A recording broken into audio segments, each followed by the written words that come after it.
But you're active.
All right. Call this meeting of the Rules Committee for Monday, November. Well, do we need to notify the No, TV? we can't.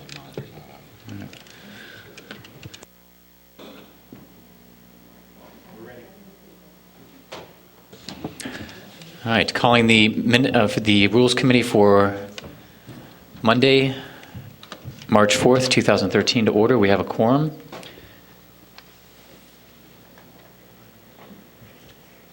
Do we have anybody sign up for citizen comment? I thought we did. Yeah. Excuse me. Joe, never mind, Nobody? Okay, no one has signed up for citizen comment. And the next item on the agenda is approval of minutes for the regular meeting of November 5th, 2012. Do I have a motion? Second. All those in favor? Any opposed? The minutes are approved. The next item on the agenda is change in membership to the MWEBE committee. Is there a second? All right. I think this was requested by Alderman Braithwaite. And is there a report on this? Mr. Chair, members of the committee, Joe McCray, the Deputy City Manager, serves as staff to the committee. If there are any questions, Mr. McCray can answer them. I think actually, at the request of Alderman Braithwaite, he asked that this item be held until the next meeting when he can attend. I can call him on my cell phone if you like. My sense would be, Mr. Chairman, members of the committee, if the committee does not have any further questions and wishes to move it forward, if for some reason Alderman Braithwaite does have issues, we can hold it until your next meeting. Otherwise, we'll just advance it to the council. And if there are other issues, those can be resolved at the council level. Alderman Rainey, did you have a question, sir? Yes, I do. Let me get this straight. Because there's a missing economic development appointee, we want to appoint a citizen member, right? Yes, Okay, I just want to make sure I Correct. understood that. Why isn't there an economic development committee member? Nobody ever asked me if I wanted to be on it. I mean, I'm on economic development. that is a great question, and that would be a. Did anybody ask you? I don't want to be on it. But that doesn't matter. You weren't asked. That was my question as well. Okay. No one was asked. Then perhaps it would make sense, Mr. Chair, to hold this until your next meeting. That's absolutely correct. Okay. All right. Is there a motion to hold it to the next meeting? Okay. All right. Second. And we will hold this till the next meeting, next regularly scheduled meeting of the Rules Committee. Next item is item 5, Public Safety Residency Survey, and I believe we have a report from staff on this. Yes, Mr. Chair, members of the committee, several months back, a request was made that we conduct a survey of our police and fire staff about their opinions on living in Evanston, those who live in Evanston, those who don't, and if there were programs or incentives we were to put in place to change that, what might those be? Godwin Chin, who was recently relocated to our Economic Development Division, but started this when he was in the manager's office, is here this evening with a report. Good evening, Godwin. Good evening, Committee Chair Wilson, Honorable Mayor, members of the Council. For your consideration tonight are the Public Safety Personnel Survey results requested from the October 1st Special City Council meeting. In the time that has elapsed since that meeting, the survey has been created in consultation with the Fire Department, the Police Department, reviewed by certain members of the City Council, and staff has completed collecting these survey results at the end of January of this year. So without further ado, I will proceed by reviewing the results of the survey, then happily take any questions from the dais at the end of this presentation.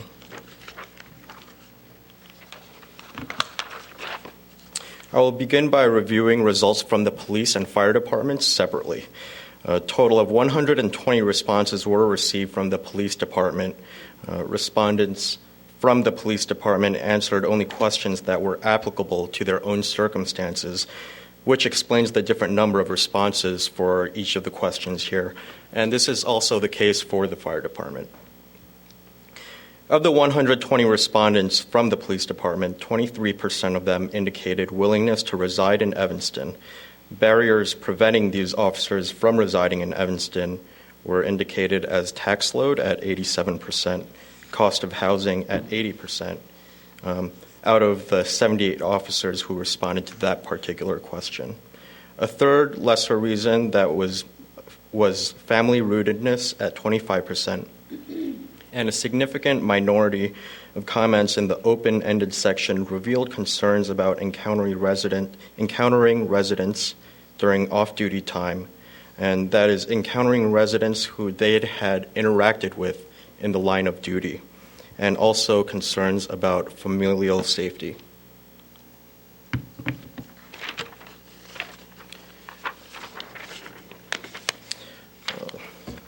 Excuse me. Reasons indicated for not wanting to reside in Evanston were in line with the barriers that were identified in the previous question. And that is 85% of officers indicated city affordability of housing as a barrier, 85% cited tax load, and 60% indicated that they did not want to reside in an Evanston that they also policed. However, the open-ended section also revealed strong feelings among some officers about their own perception in the community. And I would recommend members of the council to review these comments attached to the packet if the alderman would like a closer look.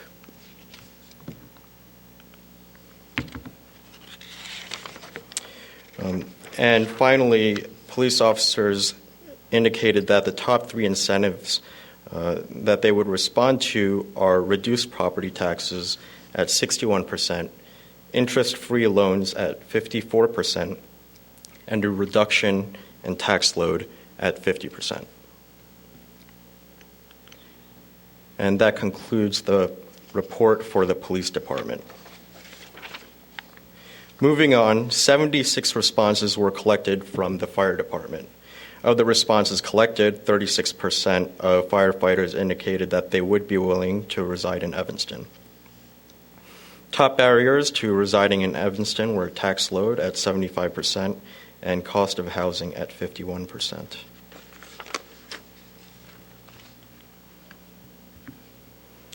Reasons cited for preventing fire personnel from residing in Evanston or wanting to reside in Evanston were in line with the previous question as well.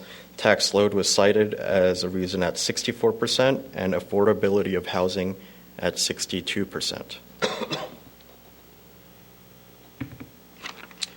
And finally, the top 3 incentives identified for being effective were interest-free loans at 62%, reduction in tax load at 55.4%, and down payment assistance at 51%. And with that, I will be happy to take any questions or comments. Thank you. One question I had, I don't see any lights yet, but the narrative comments, those are all the comments that were received, is that correct? That is correct. So if, in other words, we don't have, one summarizing multiple comments. This is the entire universe of comments. Correct. They are verbatim. Okay. All right. Thank you. I found the comments pretty disturbing for me in terms of the opinions of our schools and of our community, and I find that very discouraging, actually.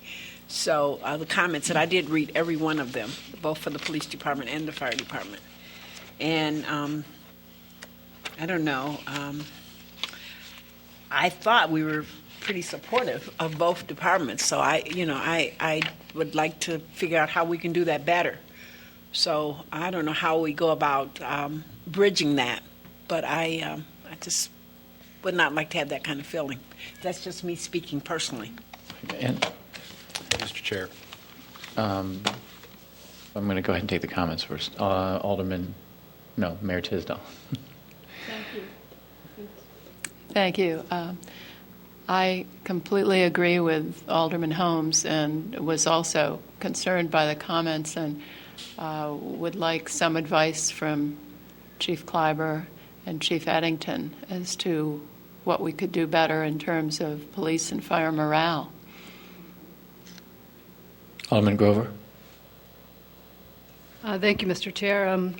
Agreed with both Mayor Tisdall and Alderman Holmes. And what I thought was first interesting, it's not a scientific poll, but it is awfully revealing about the, especially given that the comments are anonymous. And so there is some candor involved in these comments, I think. It would have been helpful maybe to include a bigger list of the barriers so that we can actually maybe rank them and see which are the biggest barriers to the idea of living in Evanston, or what prevents one from living in Evanston, because almost 30% among the police survey responses, 30% found that other was a significant barrier, telling me that maybe we didn't include enough of those reasons in the initial polling. But talking to Mr. Smith, firefighter paramedic Smith, who's the new head of our union, Firefighters Union before the meeting, I think we kind of agreed that there is, as you suggested, Alderman Holmes, kind of a gap in either perception or reality between the policymakers and our life safety personnel. And there are opportunities to bridge this gap. And so maybe, Mr. Smith, you can help us with conversations you've had today, yesterday, in response to just with our firefighter personnel about the poll, the survey, and your observations about what you found. Do you mind? No. Great. Be very helpful, I think. Hopefully I can help at least a little bit. Welcome. Thank you. Yeah. As chairman, city manager, members of the council, I am Matt Smith, new union president for Evanston Firefighters Association. And I was grateful to have met with a city manager today just briefly, and he mentioned this Rules Committee meeting. And if I can offer any insight into this, I would love to. Just bear in mind that housing and where you raise a family is just such an extremely personal choice that the comments you see and the polls and the numbers that they show, you can maybe derive some trends out of that. Just bear in mind that I may be speaking today on just either my personal insight or the opportunity I had this afternoon to talk to a few trusted advisors on this topic, and none of this is inclusive, but maybe we can get a little bit better handle on maybe the issues in some of the comments and some of the ideas that are disturbing. Okay? If there's anything specific, I can answer that, hopefully, or I can talk briefly on some of the thoughts I may have on the subject. Please, if you don't mind. No, as you see, the numbers aren't up there anymore, but the trends for firefighters are a little bit lower than the policemen when they talk about not wanting to live and work in the same city. And some of the comments that were in the reports talk about that as respect to the safety of themselves and their family. And what you have to understand is, as firemen and paramedics, we are on the same calls as the police officers quite often, and we are there side by side running into some of the same issues and difficulties that these police officers have on these calls. And we are threatened physically from time to time by the same people as well. Likewise, when tensions are high and emotions are running high, they cannot differentiate between a police officer giving them a command or telling them what's going on or what happens to them afterwards, and a firefighter that is there for everybody else as well. They just can't make that distinction at the time. It's very difficult. That is a part of it, why the firemen may not want to live and work in the same place as well. Also, unfortunately, with the line of work that we are in, we see people at their absolute worst a lot of times. On their worst day, we are called to help them, and that's what drives us a lot to the job as well. But because of that, many of the results that we see and that people see us in the middle of aren't always the greatest outcome, and they may correlate that with us as well and then take that out.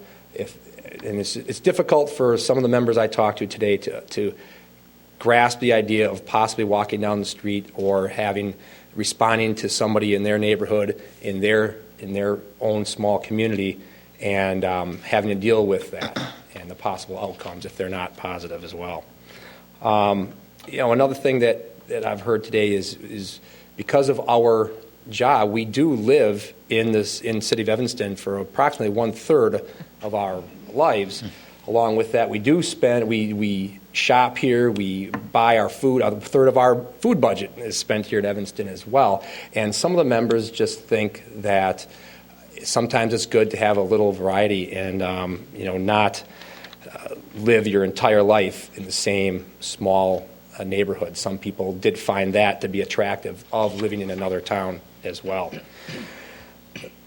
I think overall, the majority of the people I talked to today, their biggest reasoning is the fact that they test everywhere, a lot of different communities, and they get hired in Evanston. And they felt that it was not practical or fair to their families to completely uproot everybody and come and live in town 20, 25 miles, whatever it is, away. They have their family ties back there. Their kids grew up there, are already personally in schools there already, and that may be unfair to them as well. let's see, along with that, they have grown accustomed to that lifestyle. They may find that the housing stock in Evanston, because it is a urban community, does not suit their lifestyle, does not suit their needs for their family and what they want to grow up, raise their family in as well. That's where they grew up. They like their lives, or if they like their lives growing up, they want their children, their family, to then perceive life growing up along those lines as well. If there's any other questions, I have a few more notes down here that I talked about, but Alderman Burse, your light was on. I actually thought the comments were honest and on target. And I understand where the police officers are coming from this past year particularly. I can understand how they didn't feel complete support of all of their elected officials. And from the ones that I spoke with back in the fall, many were hurt by the several council members apologizing for something that, when there wasn't a lot of information, for something that happened with the police. And through the course of this past year with a lot of the shootings, I'm not sure that the police could come out saying, yes, the council has our support 100%. So I understand. I'm understanding where they're coming from. I think the majority of us do support them, maybe all of us do to a certain degree. But if you look at the comments that are said up here, I can understand where they would be hurt and not feel that full support. As well as the safety of your children is probably the most important thing many of us look at. And I know that council members that have kids and school board members that have children, those children do get comments from other kids at the school about what their parents have done, or the administrators, then their kids are going to school there. And as a police officer, you must be completely fearful that you arrest somebody's brother or their dad or their uncle. What are those other kids going to do in school? And you know the violence that does happen. So I appreciate the candor and the honesty from both the police and the fire in these comments, and that they respected that these would be anonymous. And I'm just really pleased that they were as open with us. So I thank you. And just to follow up with that, Alderman Burse, if I may, and Alderman Holmes, the comments specifically that speak about the school districts, neighborhoods, and stuff like that, one maybe clarification or reminder that I may have is, like I said, we get called when people are having a bad day. It's something that they need assistance with from a public safety officer. We're not there on a day-to-day basis to see all the great things that are going on. Typically, when we are called to situations, we see something that's not right, something that's not running smooth. And so that I do believe, from my personal perspective, that may skew the overall perception that we may have of things that happen around here in the community. One of the comments I received from my members today is that they like their schools that they grew up in, they're familiar with it, they're comfortable with it, they understand how that school system worked, and they want to provide that with their children as well. So some of it also may be just a little bit of unfamiliar feelings and a little trepidation about the unknown maybe too. So that may explain some of those comments as well. So. All right, thank you. Alderman Rainey. Well, first of all, I feel that I support the police department 150%, and I resented the commentary that appeared to, and I'm not talking to you as a police officer. Yes. But you know what? It's a little insulting that nobody from any of the police unions came. Little insulting.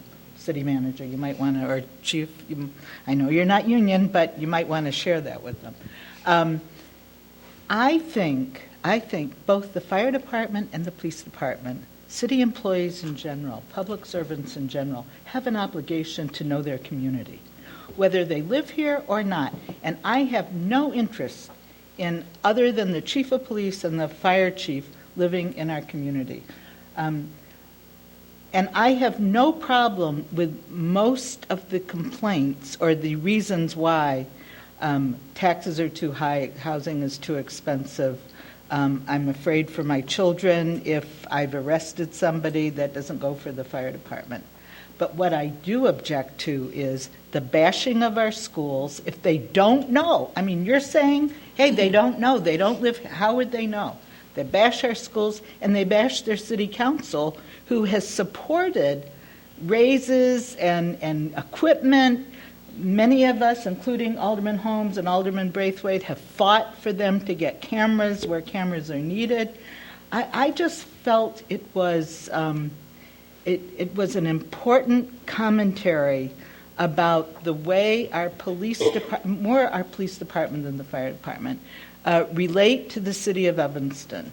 I've noticed in the community, unless you really know a police officer and you pass them on the street, if you speak to them, they might not speak back. That's happened to me numerous times. And I know there are lots of young ones that have no idea who any of us are, but it shouldn't matter who speaks to them on the street. If they're in their town and somebody in their town speaks to a police or fireman, then they need to speak back. I've actually had fire trucks toot at me. So, I mean, it's just a way of saying, hey, I'm glad I'm here and we're all in this together, and, you know, I mean, that's important. But I am absolutely shocked, really shocked by the police department. Now, I'm not saying that I don't think that they weren't being candid. Of course they're being candid. But I had no idea. They thought this city was being poorly run. And there are comments in here that say their city's being poorly run by their council. And I don't know why I keep looking at you, because you're not the problem. But you're the target. I got to go sit back down. But I'm sure you talk. You know, you can share some of this. But I, as being here a long time, years and years and years ago, when the south end of town was scary, and I admit it, I mean, there was a time when it was scary. Policemen would tell people when they came if there had been a burglary or a battery or something, and the complainant said, well, what should I do? They'd say, you should move. I would never live in this town. That never happens anymore. Nobody ever tells me that the cops say that to them. So when I see this, and 100 and how many cops do we have? 180? Do we have 84? 100 or 68? 60 something. 100. Okay, so 120 responses is huge. I mean, that is enormous, and I think we have to take this very seriously. And maybe we need to sit down and interact with them or something. I know there's a hierarchy in the police department, the fire department, and you know you got to talk to this supervisor. But I think we need to talk to the rank and file. This is really scary. That the police that are serving and protecting in our community think our schools are rotten and our council is not supportive. I think it's a huge issue. Thank you, Mr. Chair, and thank you, Mr. Smith and Mr. Chen and Chiefs, very much. And please pass along our thanks to all the personnel who responded to the survey. Obviously, it's good for this discussion. As much as we love our full immersion life in Evanston, as public servants where we run into people in the locker room at the gym and the line at the Dominic's, I really do believe that some of our sworn personnel's connections to their communities override any kind of incentives that we could offer to entice them to live in Evanston. It's the intangible of where their home is, and I don't think a lot of our personnel are really that personally mobile, or their families are, that they can, as Mr. Smith said, uproot to make this happen for us. I'm thankful for the fact that we send a police officer to Leadership Evanston every year, because that's one of the ways that we bridge the gap by bringing an officer into learning broadly and deeply about everything Evanston and understanding the community better. And I think there have been benefits to our officers' participation in that program. But again, there are other ways to make this happen. And we should look at being creative. We should look at putting, as Alderman Rainey said, our sworn personnel, the rank and file, and our policymakers in the same room at the same time, or at least at the same event somehow at the same time, so that we have the chance to be human to them as we know they are every day on the job. So, Thank you. thanks. Alderman Nguyen? Yes, well, I agree with a number of the things that have been said. I mean, certainly I understand if most of us live in two-income households, one spouse has to work in one direction or is rooted to a particular place. And also I understand that once a family is connected to a community, it's very hard to move to another location, and the cost of housing has always been a difficulty here in Evanston. I think the thing that bothers me, and I think it bothers everyone, is it's the edge that's in the tone that's in these comments. I understand if someone says, I don't think the schools are high enough quality, or I would prefer to send my children to a different school district. But over and over again, we're getting this edge, this tone in here of, it's quite frankly, it's contempt. I mean, it's like, these schools suck. That's what somebody wrote. Who writes that on a survey? I mean, so that's fine. I'm glad that person said that. But I mean, it's revealing, I think, in terms of what the attitude is towards Evanston. And I think what bothers me the most is schools are so central to the lives of Evanstonians, and to realize that whatever percentage of our police force and our fire department, it's both, those comments are on both of these, they all think we're idiots for sending our kids to these schools. I mean, that's what I'm looking at this thinking, wow, So I think what we need to do is get firefighters and police officers into our elementary schools and into our middle schools and into our high school, so they can see what really happens in those great institutions. Because for some reason, they don't think that we have schools that operate in a normal, safe, happy, learning, enriching environment. And I certainly would like to talk to any of them about the experiences my children have had. We could have lived in lots of different places. I went to, like Alderman Rainey, I went to a lot of different school systems around the country. But I think that's what bothers me the most, is that this real sense of, just this tone and this edge that, what do they think, who do they think these children are who are going? And it doesn't seem like that they realize that happy, good things are happening in those schools, and that within the walls of ETHS, there are incredible things going on. So I think we need a public relations campaign between our police and fire department to actually get them to events, have them come to YAMO, have them come to a sports event, have them come to Lincoln School on Martin Luther King Day, or for any of those other really creative, interesting things that are going on. Because I really feel like I don't know whether these folks have been inside the schools and understand what's going on. I mean, I would never send my children to schools that are described in this survey. So, I mean, that's the tone I have. All the other reasons I completely understand. My grandfather was a police chief. My father grew up surrounded by the people who were related to the people my grandfather arrested. It wasn't always comfortable, but it was a different era. And so I perfectly understand that level of discomfort. There are loads of times when I would just like to do my grocery shopping and not have to answer any questions about the budget. But the issue on the schools, I think we really need to address that. I think that's to me a striking disconnect between these folks. And I don't know anybody who hasn't had an incredibly positive, now obviously there are some people, incredibly positive experience with a paramedic or a firefighter, who doesn't think that person was there on the worst day of their life and got them through it.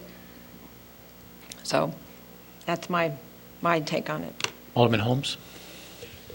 I want to be real clear in terms of the survey, which the survey came up last year, but the request in terms of incentives and anything else that we could get to entice first responders, and I'm learning to use that word, to live in Evanston has been an ongoing conversation ever since I've been on the council, so it's not new.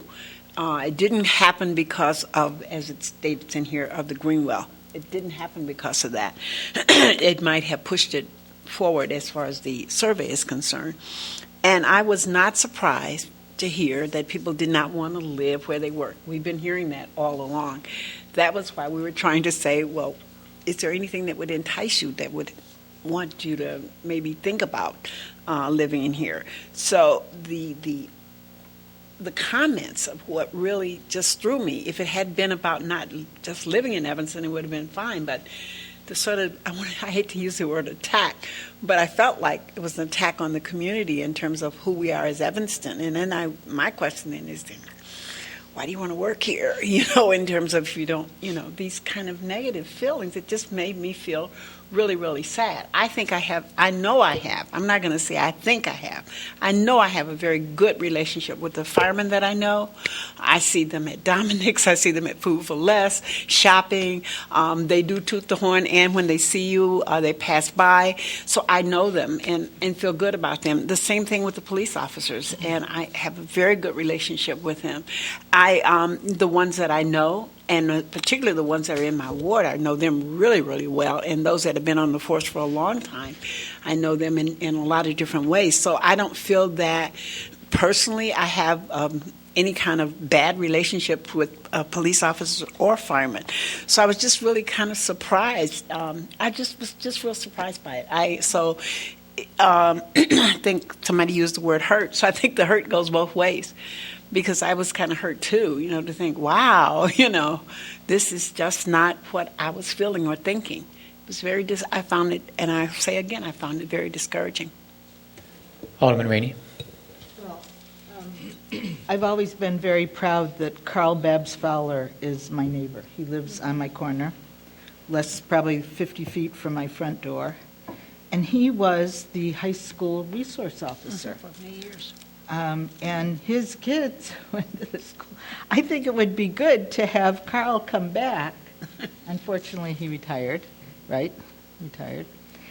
Come back and maybe have a chat. And see, I don't care if the cops and the firemen live here, but I do care because I think they can do the same job whether they're here or not. I like that they live here. I love that he lives on my corner, but I don't think it's necessary for them to be committed to the city and to do a good job. But I think it's important that they understand the city and support the city. They are part of the city family. But what you're reading is people who want to get divorced from us and maybe not even work here. I don't know. They don't say things are bad in the police department or the fire department, but they do say things are bad in town. And we're seeing something different. Those of us who know it and who've experienced it see something different. Now, are they talking about perception, or do they have these experiences that are putting them on this offensive with us?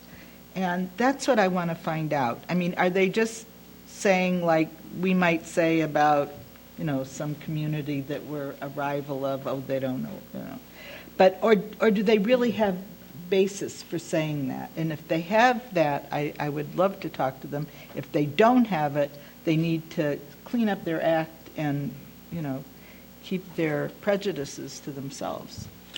Alderman Grover. Thank you again. Three things. One is that if so many of our life safety personnel feel this way, then there are repercussions for Evanston's reputation. Because if they're living in other communities, they're not talking positively, maybe about their job, but not about Evanston, which is, again, problematic. Second is maybe we should share this information, as unscientific as the poll is, with our schools, just so that they know, and we can help them maybe connect with our life safety personnel. And third, it's pretty clear to me what accounts for the tone of this, and one is maybe they resent the fact of the survey itself. One more thing to do, and we're asking these questions, and these are not issues that most of them are interested in, obviously. They don't like the possibility of it, so resentment of the survey itself. But what also accounts for the tone is that this is the tone, if you haven't already noticed, of anonymous public discourse. That is, comments separated from accountability, and you see it in anonymous comments everywhere. So that part didn't surprise me, and I think that's what accounts for a lot of the tone. If you have the opportunity, a lot of folks don't put on their mean governor when they have the opportunity to submit anonymous comments. Alderman Burris.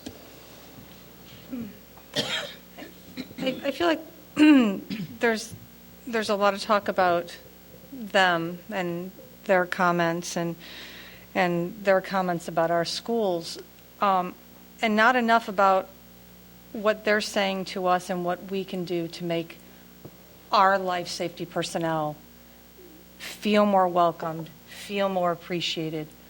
We can control that, and we have a responsibility to do that. That's what I hear more coming from reading these comments. It resonated, and I wasn't surprised at all from everything I've heard in the past, 9 to 12 months from police officers over and over again. We don't feel appreciated. Why would the council, and unfortunately they lump us all together. They don't say particular alderman or the mayor or whoever. They lump us all together when there's a vote or whatever it is. It's the council. They came out against us. They sided with resident without having all the information. They call us racist. This is what I heard hurt. I heard not feeling appreciated. And so what are we doing wrong that are showing our people that are putting their lives on the line every single day for us? A routine traffic stop, they could be killed. That's why we have, and people complain, why are there 2-3 officers at a traffic stop? Because a lot of traffic stops end up with a gun coming out and someone getting hurt. And it's usually the police officer. So I take these comments vastly differently than the majority of us clearly are. It's not what they should be doing. And if they don't want to be at the schools, I understand. I understand that. I understand why they would be afraid. And particularly if we up here aren't saying we're supportive of our police 100%. That when something happens, we don't say to Joe Q. citizen, you're right, the police probably did something wrong, or we're sorry that the police did that. Instead of stepping back and saying, we have faith in our chief, we have faith in our police, and we're going to get to the bottom of it, and in waiting. So when residents are hearing that, and when school kids are hearing that, I would be afraid for my child, because they're saying, well, the council said your dad was a racist. Well, why is it would be okay to attack you or be mean to you or be mean to your family? So again, let's not throw it back at them. What can we do to make positive steps to make all of these people every day? Without them, we are in danger. They're between us and a bullet. They're between us and someone running us off the road. They're between us and a heart attack and getting us to the hospital. They're between us and a fire. Let's let them know how much we care about what they do. I have some thoughts myself. The reason I asked the question about is this the total universe of the comments is because there are a limited number of negative comments. Out of the total number here, we're talking about a handful. And I would bet that if we went to the grocery store and polled 100 people coming out of the grocery store, more than 3 or 4 or 5 would say the schools in Evanston are bad or have something negative to say about them. So to me, it's not shocking or surprising that you have a handful of comments like that. I think we should share the information with the schools. I think that's important because there is a perception. I hear this perception come out not just in these materials. I hear it from people that I know. I hear it from people I knew in high school when I live in Evanston. We know Evanston because we live here.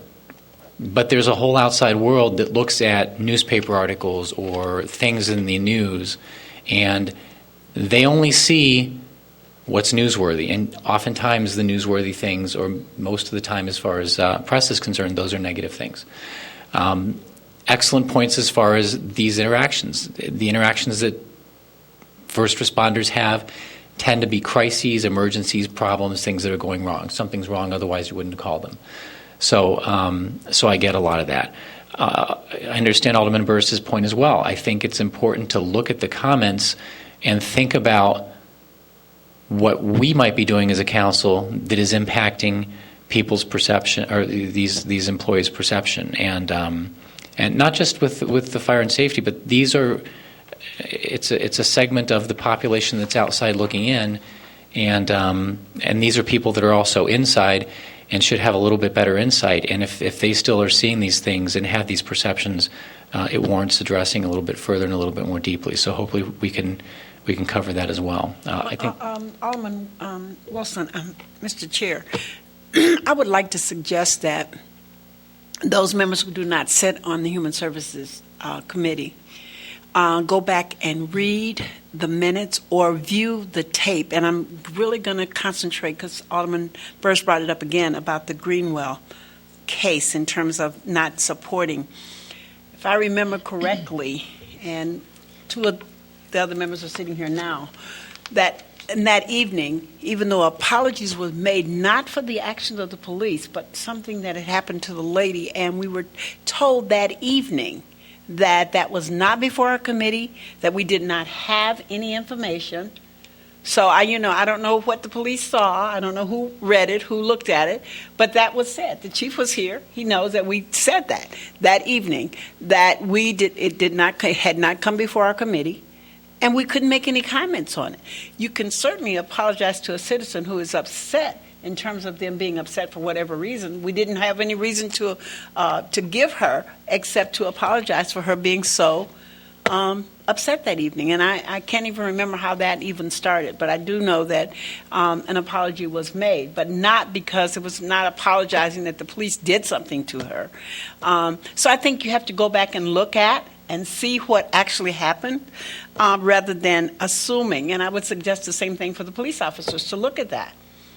Maybe it didn't go the way they wanted it to go, but once the information came back, and after, now she's Commander Highglass, but I think she was Sergeant then, who did the work and brought it before the committee, there was a whole different kind of discussion. So we just can't always operate on the first impression or the perspective. We have to look at the whole thing, and the way that it was unveiled to us was not good that evening, as in my memory. Okay. Alderman Grover. Yeah, thank you, Alderman Holmes. And I was one of those who apologized that evening. And again, it wasn't making apologies for anything our police did. In fact, I didn't perceive it as taking sides. Rather, I believe, if you look back again, I was apologizing for the repercussions for their child. Absolutely. Knowing that my 13-year-old child, you could probably put him in handcuffs by police on my front lawn 5 times before anybody would think maybe he's a bad kid. But the repercussions for the Greenwell son, for that one time, are much different. And that's what I apologize for. Not for anything that the police did, not for any judgments they made, not for decisions that day, but just because his parents were hurting, they were upset, and there's room in that discussion for a sincere apology for how they're feeling and for the repercussions for their child. And that's what it was all about for me. Alderman Tandem. Thank you. Excuse me. Since I was the odd man out that evening and did not join the chorus of apologies, I questioned it a lot. Certainly, I questioned everything that I do or don't do with the majority. But I did think it was premature that night to really offer that apology, and I still think I'm so happy that not happy, but I think that it was premature, and obviously it was conceived differently by members of the public. Thank you. I think the city manager has a comment. Several comments. First of all, just a clarification why Matt is here and perhaps the representatives for police union aren't. I happened to meet with Matt this morning, totally unrelated matter, and suggested that he might want to come this evening after getting some negative comments from some of you earlier in the morning. So it's not as if the police, were notified days ago. What I did ask both chiefs is to share the results of the staff report from this evening with all staff. And I don't know if that's happened yet, but I'm getting nods. So all of our police officers and firefighters have shared that. My take on this is kind of completely different. I'm thrilled that our employees felt comfortable enough first to actively participate in the survey and to know that they would be honest in their comments and know that those comments would be shared with you. There are not many other management teams of cities that would take those kind of comments and put them on a public agenda. But in Evanston, that's a perfectly acceptable thing to do. You asked for honest input, you got honest input. And I don't think on the face of it is bad. I agree with Alderman Wilson. Small amount of anonymous comments. We see anonymous comments about the things that the city does every single day, in some cases lots worse than this, so that there was a smattering of negativity, a smattering of attitude. I think, unfortunately, in this day and age, that just comes with the territory. So I would encourage you not to be overly focused on that. But I think there are kernels of truth here. And one of those kernels is that all of our employees, not just our police officers and our firefighters, but everyone in all of our departments are a little out of touch with what's going on in Evanston, and that has been discussed here before. And I think it's important for me as your city manager to continue to work with all of our employees to see how can they have better exposure to our schools, to our special events. As I see the arts folks coming in for the human services, how many are going to Next Theater, Piven Theater, Actors Gym for those kind of events? All of our employees would benefit from that, not just police officers and firefighters. So I think that I appreciate the council asking for the survey. I appreciate that we got this kind of feedback. You are an unusual council, certainly in Illinois, especially in Illinois, but certainly anywhere else in the country, to ask those kind of questions and to have the trust among your staff that they're going to give you honest feedback. So that is no small thing, and would encourage you as you're evaluating and processing this to recognize the importance of that. I would hope, Mr. Chair, as this conversation perhaps is coming to a conclusion this evening, I think this is an important topic to continue talking about at rules. I would hope that the council would consider expanding the topic not just to our police officers and firefighters, but to our employees in all of our city departments, and really focus on how can we do a better job not only of connecting them to the larger Evanston community, but to also continue to look at ways that the council can be more involved in recognition ceremonies, recognition efforts. I think we're doing that on a basis now. I think we can expand that. I've worked in 4 communities in my career. I've never found a workforce that has felt the council has recognized them enough. I think that is just an occupational hazard that we all go through. This council spends time at council meetings, goes to community events. So whatever small perspective I can add, I think we're ahead of the game there, but that doesn't mean we can't do more. So some items of perspective, hopefully those are helpful. I think we have one more comment, Alderman Rainey. Well, City Manager, given that we're a council that is so attuned and interested in what our fire and life safety and police think, you certainly don't expect when we get responses like this for us to say, oh, thank you very much, we appreciate your comment, and then file it. I mean, that's not what I could ever do with comments like that. So I'm kind of feeling that, unless I misinterpreted you, that you think some of us have overreacted to these comments, and I take them very seriously. And I don't care if it was one, because one can spread that feeling, I don't want to say poison, or one bad apple, because that's not how I look at this. I look at this as a huge concern and issue in this department, specifically in the police department and to some extent in the fire department, and I think it needs to be addressed. And Alderman Rainey, I wasn't in any way trying to minimize that. I was just trying to put context to it. If we were to do this survey with the rest of the city employees, you would get exactly the same mix that you would hear from public works employees, you would hear from parks employees. the whole mix of things, and there are going to be a group of people who feel there's a disconnect. Okay. And there are also going to be I a group. accept that. I accept that. Doesn't mean that I'm going to speak for myself, that I can't react to my concerns. Absolutely not. Oh, and nothing I had said was in any way trying to lessen that.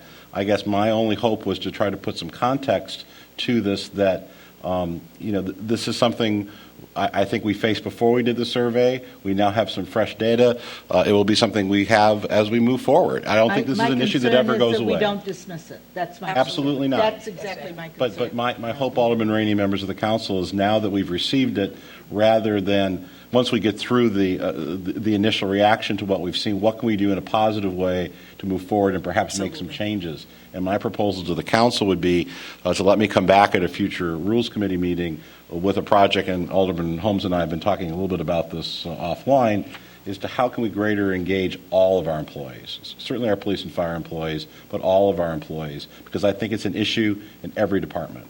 And it's something that we should be vigilant on, that many communities ignore, many councils don't care. This council absolutely cares, and if I can help provide some practical ways to move forward and deal with this constructively, I'd like to try to do that. Okay. And thank you for the report and the survey. I do think it was instructive and provides us with a good starting point for a few discussions. Thank you, Godwin. The next item is discussion of ad placements and how the media outlets are suggested. And I didn't see any materials in the packet, but I think this was a request of Alderman Rainey's. Yes, Mr. Chair. It was something that was referred at a previous council meeting. There really was nothing to share. We have no policy in place. We do advertising, both print and online. Our print advertising is largely confined to the Evanston Review and the Evanston Roundtable. Our online advertising is largely confined to the Evanston Patch and Evanston Now. We don't do a lot of it, quite honestly. We do things associated with the budget. We do things associated with special events, our Parks, Recreation, Community Services Department. But there is no policy. I think what we try to do is, since there's a small number of media outlets that I think we all feel pretty confidently that Evanston residents are looking at, we try to spread it around through that. Again, we do a lot of our own advertising through our Parks and Recreation Guide, through our email blast. 18,000 people get the email blast every week. I think we have mechanisms in place, I think, to do a lot of that outreach ourselves, but there is no policy, and I guess the question before the committee this evening is that if you would like a more precise policy, I'd be happy to bring one forward. My recommendation is that given the small dollars that we're spending and really the four outlets that we largely deal with, that we would continue to do this more on the ad hoc basis that seems to work prior to the referral. And do we do any tracking of who we use and how much we spend? Not specifically, obviously, through the bills list. All of that is captured. So, right. Those dollars. But again, in the scheme of our $250 million budget, I think annually we're in the tens of thousands of dollars, low tens of thousands of dollars for advertising with all media. All right, Alderman Rainey. Well, I think it's not a small amount of money. And I just think it's a spending issue that we have no policy for, and I think we should. And I don't think we have a small amount of media outlets. I think we have lots of media outlets, and I think we should be grateful for all of them. But I do think, and I'm not saying we should cut back or increase, I'm saying that we should have some kind of plan as to how we advertise different things. And I understand we have to put public notices and that kind of thing. And I don't believe that's what you're referring to. That's the right. display advertising. So I have some concerns about the number of display ads that we do. A lot of the ads that we publish are things that should be announcements in the papers. Like there's, for example, the even the ice shows at Robert Crown. We take out these huge display ads. Why can't we get articles in the paper about the upcoming Robert Crown ice show? And Alderman Rainey, if I can, Mr. Chair, if I may just respond to that specific question, because I have been talking with the Recreation Division staff about the various ads that the community centers place. They bring that one up particularly as an emphasis that ad generates a tremendous number of ticket sales. So I think there's an awareness that the event is happening. I think all of the media outlets are very generous, and they print every press release that we send. So I don't know that that's it, but I think our staff has learned over time, especially in Parks, Recreation, and Community Services, that there are some particular ads placed for some particular events that generate additional revenue to the city and additional participants. But Mr. Chair, members of the committee, if it's the committee's desire, we would be happy to come back to a future meeting with a proposed policy and additional information. Do other communities have policies about advertising, or do they, whoever's in charge of the program just runs an ad? I mean, how does it, I don't even know how it happens here. Well, mostly, Mr. Chair, Alderman Rainey, it's done through the budget. That most communities have a pretty modest amount of money available for advertising. And again, I don't have a precise number in front of me, but it is even for this budget, it's a relatively modest amount. So I don't think the issue comes up. Now, that we have two print publications, one that's a weekly, one that's every 2 weeks, plus two more viable online entities that a lot of communities don't have. Maybe that causes us to look more carefully at it, because in most communities it's one print publication and perhaps no online publication. So the options aren't as great. But again, my sense is that it hasn't been abused, that we do try. I'm personally very aware of sensitivity to costs associated with advertising, and I do think we keep it to a minimum. But the reality is that much of it is used either for public outreach efforts for things like the budget, or associated with the revenue-generating items through Parks, Recreation, and Community Services. Right, Alderman Tennant. Thank you. Have we ever considered, I guess, or possibly considered the thought of buying a year contract with a publication and trying to negotiate a price that was based on sort of quantity of things that we were anticipating to put in print? Alderman Tennant, members of the committee, no, not in the recent past. Again, just because the volume, we haven't thought that has justified that, but it's certainly something we could look at. Any more questions or comments? That was the last item on the set agenda. Is there any new business? Any motion to adjourn? So moved. All in favor? Aye. Any opposed? We're adjourned till the Human Services